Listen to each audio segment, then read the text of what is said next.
The Tom Woods Show, episode 1234. Prepare to set fire to the index card of allowable opinion. Your daily dose of liberty education starts here. The Tom Woods Show. Folks, more and more of my listeners are ditching the traditional 9 to 5 and working on their own terms from their laptops. There are many paths you can take to make the internet work for you, and I've written an ebook on precisely the ones I've used for myself. I'll show you how you can do the same thing. Download your free copy at pathstoincome.com. Hi, everybody. Tom Woods here. What we read the other day in the New York Times, an anonymous op-ed by a senior official in the Trump administration, shook me pretty much like nothing else has in years and years in terms of the news. What we read in there is that this person, along with a network of others, is engaged in activity we would describe as being carried out by a cabal, a secret cabal of people who say, now look, we know we need to have an adult in the room with Trump, so don't worry, we're actively working to undermine him, and in particular, to undermine his peace initiatives. They'll say, so you may notice that on the one hand, he seems to be engaged in a genuine effort at diplomacy, but then on the other hand, you'll see a discordant note where he'll do something that seems bellicose. Well, that's us at work, secretly in the background.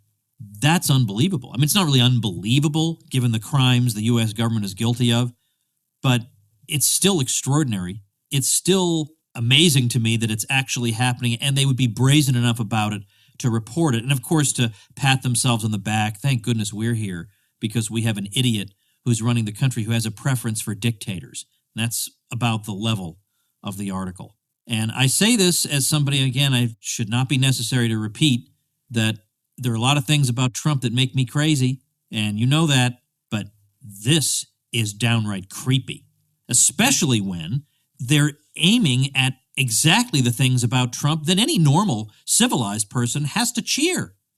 I don't want to be in a state of war or let's say, a state of hostility with countries just because the U.S. establishment doesn't like them. What does that have to do with my well-being? So those are the things that all of us should be cheering. That good, I'm glad he's sticking a finger in the eye of the establishment on those things. And now we read this. That astonishes me. So I thought, who's a good guest to talk to about this? So I decided on Phil Giraldi, who's been a guest a couple of times on the show. Phil holds a PhD in European history from the University of London. He also is a former counterterrorism specialist and military intelligence officer of the CIA and a founding member of Veteran Intelligence Professionals for Sanity. Phil, welcome back.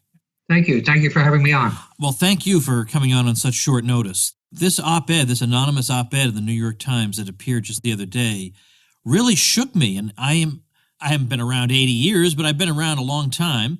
And I guess I thought I was beyond really being shaken up by anything. But I get there are problems with Trump, and I was the first one to be critical when he hit Syria, and there are a lot of things that make me crazy about him. But, it just seems like with what we read in this column, there is some kind of secret group within the White House trying to undermine him. That is so disturbing to me that libertarian arguments these days about how Trump's not very good on agriculture policy are so utterly irrelevant to what's happening that I can't even listen to these people right now. So what I want to know is, do you think there's any possibility that this op-ed that we just read the other day is some kind of a psyop being used on him by somebody who may not be anywhere near the White House? Or do you think we should take it at face value? I think, unfortunately, it has enough detail in it that I would suspect it has to be taken at face value. And that's the unfortunate aspect of it. Another thing that occurred to me is it might be the sort of thing the intelligence community might have cooked up. Again, there is kind of a hint of that insider language and that insider way of looking at things that kind of rang a bell with me. So, what we're seeing is basically people who believe in the bureaucracy at the highest level, who believe that they know better than the electorate what should be done about foreign policy and other issues. And they're basically setting up a secret alternative government, which is pretty damn scary. And in particular, First of all, there's a part of the piece where the person is speaking to us like we're 7, where he says that, I haven't got the exact language right in front of me, but he says that Trump has had an affinity for dictators, which is, first of all, you're either treating us like we're 7, which I think some people will go for this. They'll say, yeah, he does seem to like dictators. Some people are not capable of thinking beyond that level. But for other people, we just know this is code language for he wants to bring about some kind of diplomatic understanding with countries who are outside the acceptable boundaries of what the establishment has decided we're allowed to be friendly with. So they specifically want to undermine him. I mean, yeah, I get that there are things about Trump I don't like at all, and I would absolutely oppose him doing, and I have a whole pile of books I wish he'd read. I totally understand that. But I want him to make friendly with Russia, and I want him to make friendly with North Korea, and I don't consider those to be bad things. And these are the very things they say. They say, do you notice that on the one hand, he seems to be making overtures to this one and that one, and then on the other hand, it's like the opposite keeps happening? Well, that's us acting in the background. What a bunch of creeps and spooks. Yeah, I had exactly the same impression. And that's why I have this sort of funny feeling about the intelligence agencies and law enforcement being behind a lot of this. You would note that in what's a relatively short op-ed, Russia takes quite a good beating. I mean, basically, Putin is described as a dictator. And then it goes on to say that the Russians are being, I'm quoting here, called out for meddling and punished accordingly. And then it says the president was reluctant to expel so many of Mr. Putin's spies as punishment for the poisoning of a former Russian spy in Britain. And then it describes how he was circumvented on this, that this, if you want to call it deep state, alternative government, whatever euphemism we can come up with, decided this was not the right policy and implemented a policy of expelling the Russian diplomats. So this is kind of scary stuff. And if you put it together with the book that's about to come out by Bob Woodward, Fear, which provides more evidence of what they were doing. They were literally taking documents off of his desk so he couldn't sign them. I mean, is this a junta? Is this a government by the select? I really don't know what's going on here, but it's whatever it is quite incredible. I don't know that there are people, well, you know what, I shouldn't even say that. I was going to say I don't know there are people who are going to go for this, but of course they will go for it. There's a sentence in here where the anonymous person says, although he was elected as a Republican, the president shows little affinity for ideals long espoused by conservatives, free minds, free markets, and free people. That's just unbelievable. So in other words, if this were George W. Bush, they would be operating to undermine him, too, on the same grounds that he's not supporting the free market. After all, he called for bailouts of major firms. He brought about Medicare Part D, the No Child Left Behind Act. And I mean, you could go on and on and on. Were they going to do that? Of course not. So none of this stuff means anything to those people. Republicans give speeches about those things, and none of them act on them. In fact, one of the criticisms that Ben Shapiro had of candidate Trump is that he never gives a speech about conservatism. Yeah, I guess that would bother Conservatism Incorporated, that he doesn't give a pretty speech, because that's what they excel in, is the pretty speech, and then they go and do the opposite. This guy didn't bother giving the speech, and then he went and did some things that are the opposite of what conservatives would want, but other things that are perfectly in line with what a conservative would want. So, in other words, I don't see, if I'm using the standards of conservatism as the bar for measurement, I don't see what makes Trump worse than George W. Bush, so much worse that you'd have to have a cabal within the White House. So I don't for a minute buy that, well, we're just deeply committed to the conservative program and he's not adhering to it. BS. It's clearly the foreign policy issue. Yeah, I think a lot of the stuff there that this short piece nails Trump with is a question of style rather than substance. I mean, the fact is that Trump does and says a lot of things that annoy quite a few people. We would all agree with that. But the fact is that this guy, whoever, unless it was a team of guys, which I somewhat suspect, he has all kinds of comments in here or short lines that tell you where his head is. One of the things he praises about Trump is a more robust military. And then he obviously goes off on his Russian tangent. So I suspect this is not a conservative in any traditional sense. This is someone who's from the establishment, or if you want to call it the deep state, someone who essentially is agenda-driven to do a lot of things that Trump has been reluctant to do. Woodward's book has said that there were a number of issues where Trump was completely circumvented by these people around him. So it's quite amazing. Again, you elect the president, you don't elect his chief of staff or whoever it is that might have written this. And these people essentially feel that they are empowered to basically make the president irrelevant, which is quite an astonishing thought. To what extent can we say that in a way it serves him right for making so many rotten appointments? We told him at the time that these people hate your guts and they're going to be doing everything they can to undermine and circumvent you. He did not take the time to really familiarize himself with the people who were outside the Heritage Foundation, Washington, D.C. orbit, who might have been more in sympathy with what he was trying to do. Yeah, I mean, that's exactly correct. I mean, people like me voted for Donald Trump because I felt he was the peace candidate. And yet he never surrounded himself with the right kind of people who would have been saying the right kinds of things to him that could have led us down that road. I mean, it's clear from a number of indications that Trump indeed wants détente with Russia, which is in everyone's interest. And certainly, I'm sure it's in your interest and my interest. And the fact is that nevertheless, he brought in people who had a contrary view of the world, which is essentially the old-fashioned view that the United States was an imperial power that could do whatever it wants. And these people are essentially calling the shots. Whether they're the ones who wrote this or maybe have inspired this is, of course, difficult to say. But I think we will find out, or we will figure out who it is before too long. And there might be some surprises. There's a lot of chatter going on that it might have been Mike Pence based on some of the word choices. And this is a CIA thing, incidentally, where you go through documents, you compare them to other documents, and you come up with the word choices and the syntax, and it tells you who wrote the thing.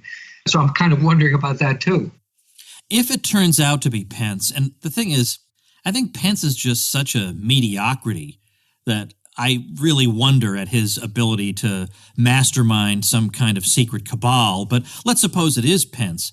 Then that really just reminds us about the controversy in 2016 when Trump named an establishment man like Pence, and his supporters were all told, oh, don't worry about it. He has to throw a bone to the establishment. But look, the vice president doesn't do anything and it doesn't really matter. He's just making nice with the Republican Party. Wow. Well, apparently you make nice with the Republican Party at your own peril. Yeah, that's what it seems like. But bear in mind that, Pence is not just establishment. Pence is passionate. Pence is passionate about his religion and the place of religion in government, which he believes it should be front and center. He's also a man that's a real hardliner on foreign policy. So the views expressed in this document are pretty close to what one would assume are his actual views. I mean, he's a guy who, if you think of Trump in terms of being a bumbler in terms of the way he does things, the fact is that Pence would be somewhat different. He'd be highly focused, and he could be a whole lot more dangerous than Trump. So that's one thing to think about too. I think, who am I? But if I were Trump at this moment, with that thing coming out in the New York Times, now, even David Frum wrote a response. I mean, David Frum is like the creepiest of the creeps, but he wrote a response saying, I'm anti-Trump too, and probably we need to get this guy out of there, but this is not the way to do it. We have lawful ways to go about it, and this, what we read in the New York Times, is just reprehensible. So, that's at least something, and I bet he does represent some people in the country who say, whoa, wait a minute, I'm not comfortable with Trump either, but I'm certainly not comfortable with some shadowy group that I had no say in. So I think I would give a speech to the country from the Oval Office. I would go and have the best speechwriters write it. I might write it myself, actually, come to think of it. But if I were Trump, I wouldn't. If I were Trump, I would go and have the best. I would call up Pat Buchanan. Say, Pat, I'm calling you out of retirement. This is on a secure line, and I am not sending you a check. You're going to do this. I want there to be no paper trail whatsoever, but you're writing me the speech. And it would be a speech where he says to the American public, never in American history, I can say without fear of contradiction, have there ever been so many powerful forces arrayed against a president? Never, ever. And now we're told that they're trying to do this to me in my own White House. And I would appeal to the patriotism of Americans. And I would say we can all agree that this is creepy. This is the kind of thing you read about happening in third world countries. And this is something we have to be absolutely opposed. And what they're going after are the parts of my agenda I'm the proudest of. Because for years and years, all the so-called experts told us why we needed to invade this country and that country and why we need to be belligerent toward this one and that one. And the result has been a more unstable world, more Islamic radicalism, and more debt and more dead Americans. That's the result of what these geniuses have accomplished. And they're the geniuses who say they're going to second-guess me. Well, you know what? I'm going to carry forward with making peace. You're darn right. I'm going to make peace, and I'm going to show it's still possible for a U.S. president to be a peacemaker. I would give a talk like that and let the chips fall where they may, and yet he won't. He won't do that, and I don't get why he won't do that.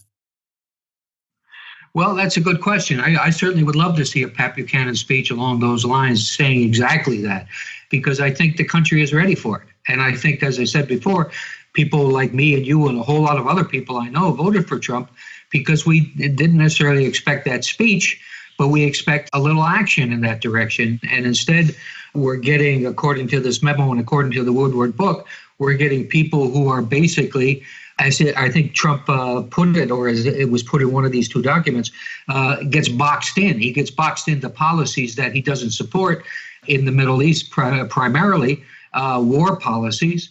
And the fact is that this is being done by people around him.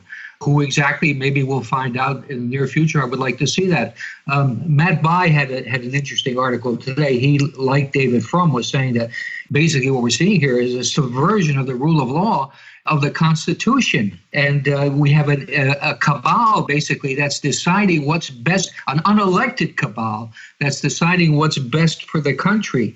And if these people feel as strongly as is suggested in the op-ed, they should have gotten together and resigned en masse to go out and go public about their concerns and tell specifically the public and the media about the things that they believe Trump has been doing that amount to impeachable acts.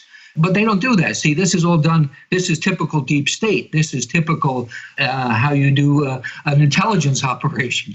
And this is what they're doing. And I suspect that they think that they are going to get away with it. But we will see. Well, let me clarify. I'm not generally a voter because I don't usually see anybody I'm that excited about. But I did think to myself that if it turned out that Trump wound up doing some of the things he said he'd do in foreign policy, I mean, he was a bit all over the map on foreign policy, but he sounded better than any of the others, which is faint praise, I suppose. Then I thought that would be a net positive. If he were to give this speech, by the way, I would even have him say, look, you may not like some aspects of my temperament, and I know not everybody likes my Twitter account and all these things, and that's an honorable disagreement that you and I as Americans can have with each other. And if I've disappointed you in that regard, I apologize, but that's my style. But this goes way, way beyond that. You know, I mean, so I would even honestly be open about areas where, you know, in matters of style, some people may not like my style, and just put that right out on the table.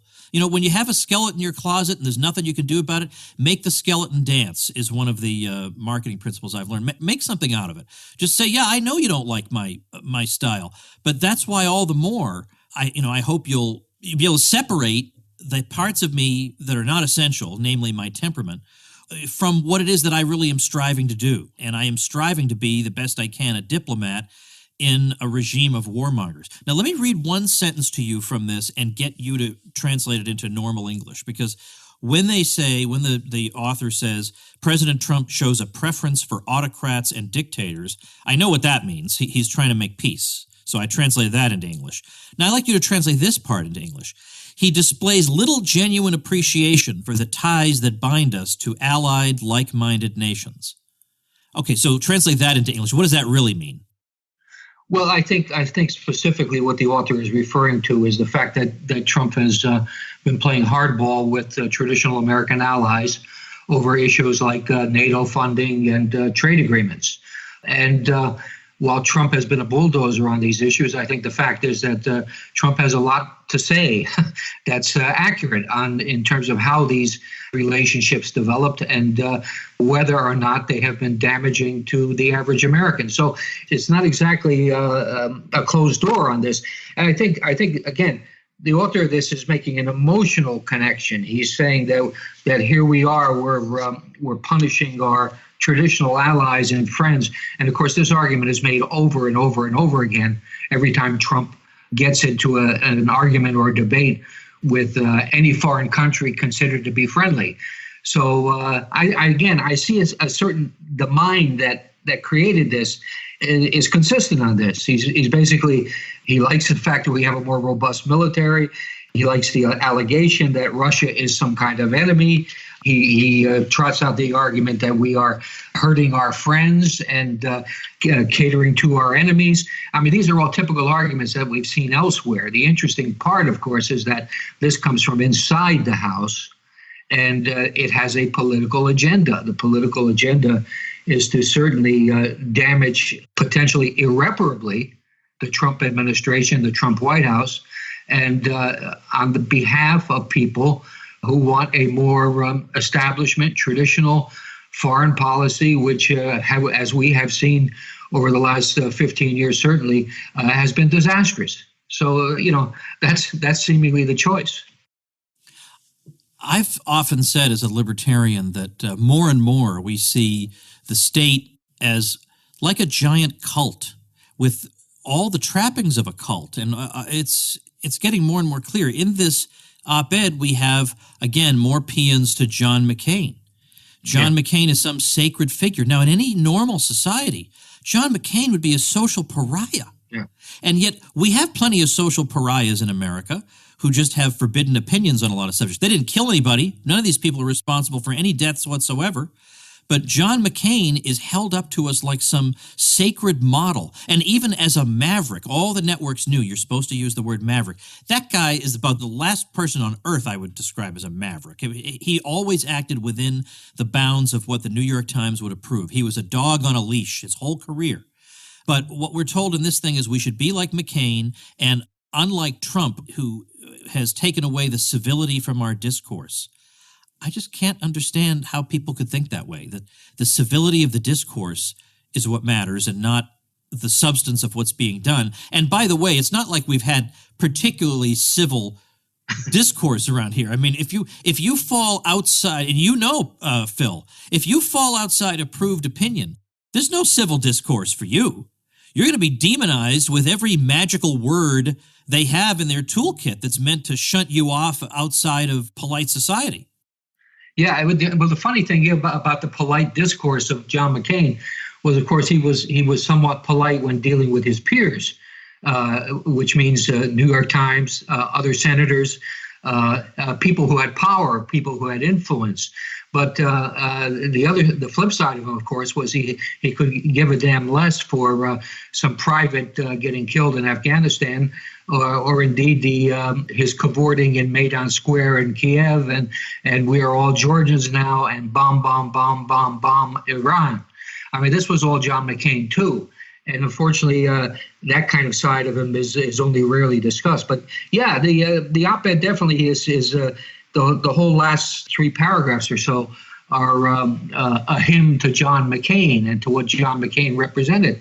Again, this is all part of the same model. We're talking about the establishment, speaking to other people in the establishment, and they understand the language between each other.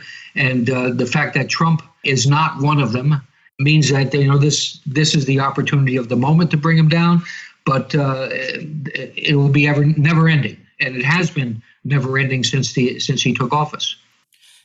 It's funny the way they define words in the establishment, that xenophobe is what Trump is, but xenophobe is not what McCain was, even though he treated foreigners in ways he would never treat Americans. I mean, if there were, I've sometimes used this example, if there were some terrorist cell somewhere in Chicago, he would exhaust all possible remedies before he would say, well, let's just start bombing Chicago. It would not occur to him to act that way. But if there's some regime he doesn't agree with, then it's just going to be bomb, terrorize, issue fake apologies when kids get their limbs blown off. And he's the great, wonderful, civil guy we're all supposed to admire. But yet, again, in a normal society, he would be the xenophobe. The guy who almost can't find a country he doesn't want to bomb for something, you would call that guy the xenophobe. And instead, he's held up as some model. It's like they're doing this on purpose. It's some kind of gaslighting operation. It's some kind of psyop to screw with our minds. I mean, there's no way that people are just spontaneously saying, we love John McCain. And this is, I don't know. I mean, I just don't know what to think anymore. It's getting so obvious and gruesome and shocking and cultish. And yet I see so many Americans who buy into this, Americans who apparently are saying, I love the American establishment. Boy, they've done so much good for me. I'm so much more prosperous and at peace thanks to the American establishment. I just don't get people who look at Henry Kissinger and Bush and Obama and Clinton and say, yeah, those are my people. That is Stockholm Syndrome is what that is. Yeah, it's that, and it's also partly the fact that, as some people put it, we live in the United States of amnesia. The public, I think, in general, is not focused on a lot of these issues, and they don't have much of an attention span on them. And they're fed a constant diet of false information by the media and by government. And so they're lied to constantly. They have no way of, spending time like you and I do, looking behind the issues. They don't have the time or capacity to do that. And the fact is that they're willing to go with the flow. If the government says this, it must be true. If the New York Times says this, it must be true. The fact is that more often than not, if the government says it or the New York Times says it, they're lying. Well, what was your immediate thought when you saw this piece? I mean, let's just wrap it up with what was your gut? What's your gut telling you about what's happening here? Well, as I said, I mean, it was kind of interesting. As I was reading it, I was trying to put myself into the author. I kept getting these funny flashes of this is the kind of piece of an intelligence officer or, maybe somebody on the National Security Council, because it has that kind of spin to it and that kind of flow. So that was what I was thinking of initially. But then the constitutionality of it, the fact that these people constituting a relatively small group, one presumes, in the White House, are essentially bold enough to subvert our institutions in this fashion. I mean, that is really, really scary. And the fact that they do it anonymously, not in an honest, open way, coming out and saying this is what the president did wrong, means that they're believing that they can continue to do it and that they will continue to do it till God knows what happens. I mean, there's no actual objective that comes out of this op-ed apart from saying how awful Trump is and we are the resistance. Again, that's a choice word, isn't it? Like the French resistance against the Nazis. I think about somebody like Woodrow Wilson and William Jennings Bryan. And William Jennings Bryan just openly resigned. He was honest about it. He openly resigned. I can't be part of an administration that's moving toward war, in my opinion. And Wilson was so clumsy and inept in the way he handled everything leading up to World War I. And then it looks like he threw a monkey wrench into the works completely in European affairs by doing it in the first place. But then we're taught to look back on him as, okay, maybe a flawed man, but a Princeton professor, and he certainly didn't degrade our discourse, Phil, and that's what matters above all, not the 120,000 dead Americans, but the discourse was maintained. I just don't get that. I do not. I can't be part of this. And at this point, I feel alienated from everybody. I mean, I look at the conservative movement, so-called these days. I have nothing in common with these crazy people. I mean, these are like left-wingers from 20 years ago, as far as I can see. Yeah. I have nothing in common with them. And some of them will be maybe a little uncomfortable with this op-ed, but in spirit, they'll think, yeah, we do need an adult in the room who uses nice language and everything. The left has gotten so crazy that I just give up trying. I don't see what the point is. They just call you a name before you even say anything, so can't talk to them.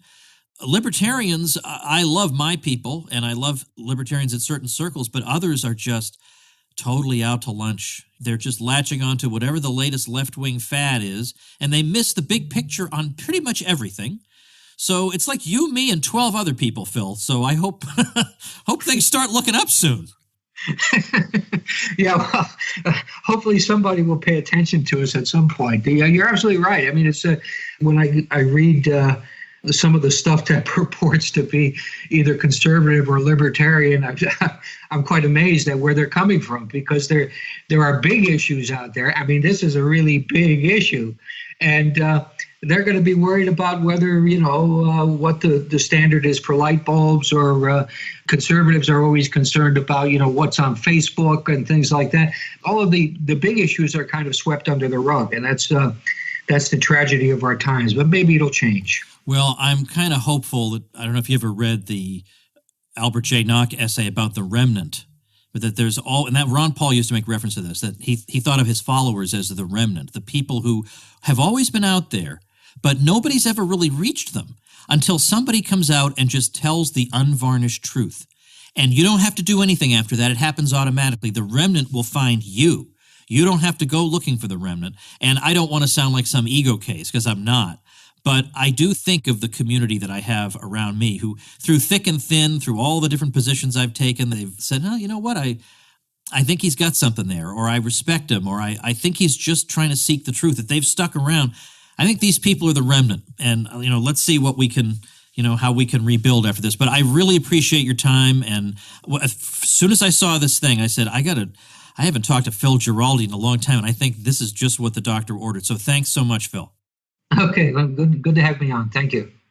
All right, folks, probably not winning myself any points in some circles for an episode like this, but if you folks enjoy and appreciate what I'm doing, I hope you'll join me as a supporting listener over at supportinglisteners.com.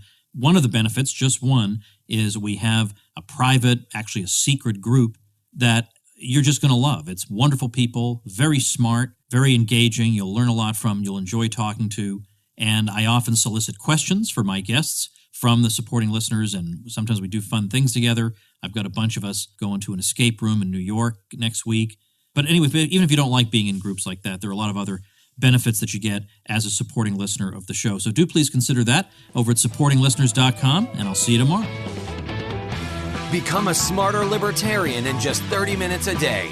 Visit TomWoods.com to subscribe to the show for free, and we'll see you next time.